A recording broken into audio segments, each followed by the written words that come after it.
The chairman invited me to share my thoughts on the conduct of the tax investigation into Hunter Biden. I make my comments on my own behalf as a private citizen and not on behalf of any person with whom or group with which I might be or have been affiliated. When I learned that experienced IRS special agents had felt compelled to report to Congress about the obstruction of their criminal tax investigation, I felt compelled, too, to share my understanding of how things are supposed to work with people who have no reason to appreciate how disturbing the whistleblower's allegations are. Without context and a frame of reference, it's difficult to know sometimes how seriously to take things. In an October 2022 meeting of the Hunter Biden prosecution team, U.S. Attorney Weiss admitted it was not his decision whether to bring charges the investigation had proven should be brought. This directly contradicted Attorney General Garland's sworn testimony 6 months earlier. This was the final straw. After more than 3 years of having his investigation stymied, but nonetheless having proven substantial criminal charges, Supervisory Special Agent Shapley realized he had to come forward. In fact, he had come forward before, internally within the IRS, using the procedures developed for that purpose. He had complained up his chain of command as early as June 2020 about the obstruction he was encountering, but there had been no response. Once Shapley had taken steps to come forward to Congress, Special Agent Joseph Ziegler did the same. It was not the whistleblower's testimony, however, but what followed that compelled me to write. My first Wall Street Journal article was called "Throw Hunter Biden's Plea Deal in the Trash." Given the substance of the whistleblower's testimony, the plea deal Weiss had worked out with Biden was a miscarriage of justice. After that commentary was published, I heard from many people who were similarly appalled at the unfolding injustice. Many were knowledgeable and experienced tax professionals. Perhaps the most commonly commented on aspect of the handling of the Hunter Biden matter was that Weiss had permitted the statute of limitations to expire on prosecuting provable offenses. This was appalling. It is not insignificant that the plea agreement was announced on June 20. Let's review what came just before.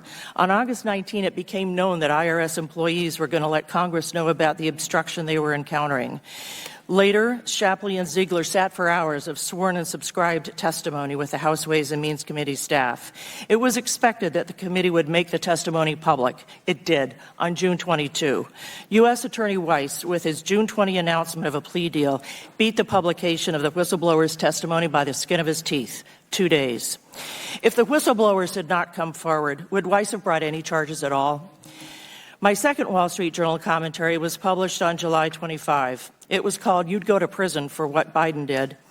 Given what Shapley and Ziegler testified they had proven, and the charges the tax division reportedly had authorized, the plea deal represented serious injustice, not only to law enforcement, but also to people who have been caught up in this system and have suffered the consequences the law provides.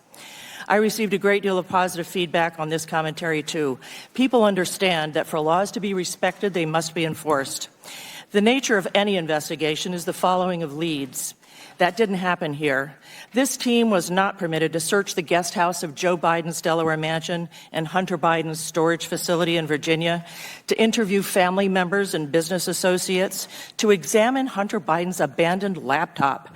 By November 2019, the FBI had confirmed the devices were Hunter's and the contents were authentic. But the Hunter Biden investigation must not be viewed in isolation, rather as part of a broad landscape of corruption. Don't forget that a full year after that, in October 2020, FBI officials were telling Twitter that the laptop was Russian disinformation. The whistleblowers tell us that the tax investigation of Hunter Biden was an offshoot of an investigation already underway into an online pornography platform. That is how investigations develop. Agents follow wherever the leads take them. And when they take them in the direction of a new investigation, they open one. Question: if U.S. Attorney Weiss had been in charge of that pornography investigation, would he have blocked the investigation into Hunter Biden's tax crimes? I thank the committee. Thank you, Ms. O'Connor. Mr. Dubinsky. Good morning, Chairman Comer, Ranking Member Raskin, distinguished members of this committee, guests, and my fellow citizens. Thank you for this opportunity to testify today. First, at the outset, let me state unequivocally and in no uncertain terms that I agree to testify today not because I have a political agenda or axe to grind, because I do not. Rather, I agreed to testify in this proceeding in order to help this committee and the American people gain a better understanding of how frauds are committed, how complex business arrangements, sometimes using limited liability companies, sometimes those being shell companies, are used in frauds, and how money is moved by fraudsters to facilitate the conduct of illicit activity. Let me be clear, I am not prejudging the facts that have emerged to date with regard to the Biden family and associates businesses and the money they received that had its origins from foreign sources. I am not here today to even suggest that there was corruption, fraud, or any wrongdoing. In my opinion, more information needs to be gathered and assessed before I would make such an assessment. I'm here today to lend my expertise to answer questions that this committee may have while they advance this investigation and gather more facts about the business dealings surrounding the Biden family and associates businesses. Throughout my 40-year career as a certified public accountant, a forensic accountant, and a certified fraud examiner, I've worked tirelessly to uncover the truth when it comes to cases involving allegations of fraud, corruption, and wrongdoing. I have investigated some of the world's largest frauds, including have investigated and testified in the criminal case for the United States Department of Justice on the Bernie Madoff Ponzi, the world's largest Ponzi. I've worked on cases like the Enron case, the International Brotherhood of Teamsters election corruption cases, as well as some of the United States' largest cases of tax fraud, to name a few. As the age-old proverb goes, where there's smoke, there's fire. As a fraud investigator, when I see smoke, I immediately look for the fire. The critical question facing the American people today is whether behind the smokescreen clouding the Biden family and associates businesses, was there or is there a fire?